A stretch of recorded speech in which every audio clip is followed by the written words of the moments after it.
ஸ்ரீபெரும்புதூரில் தேசிய நெடுஞ்சாலையில் கனரக வாகனங்களுக்கு அபராதம் வசூலிக்க காவல்துறையில் ஏலம் விடப்படுவதாக தமிழ்நாடு மணல் லாரி உரிமையாளர்கள் சங்க தலைவர் யுவராஜ் பரபரப்பு குற்றச்சாட்டை தெரிவித்துள்ளார்.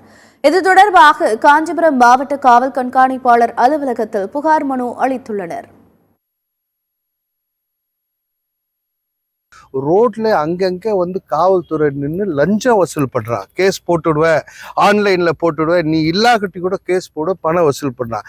இது ஆய்வாளர் பீக் டைம்ல நின்று அவர் போடுற கேஸ். உதவி ஆய்வாளர் 11 o'clockல இருந்து 12 o'clock போடுது. மத்தியானம் இருக்குல்ல, லஞ்ச் டைம் ஏலம் விடுறாங்க. யார் இங்க இருக்கிற இந்த ஸ்ரீபெரும்புதூர்ல இருக்கிற காவலர் யார் எடுக்கிறீங்க?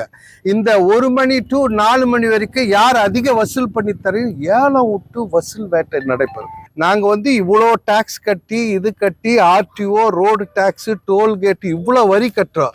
வரி இல்லாத மாமூல் 3 மடங்கு அதிக கட்டுறோம். எங்களுக்கு பாதுகாப்பு இல்லை.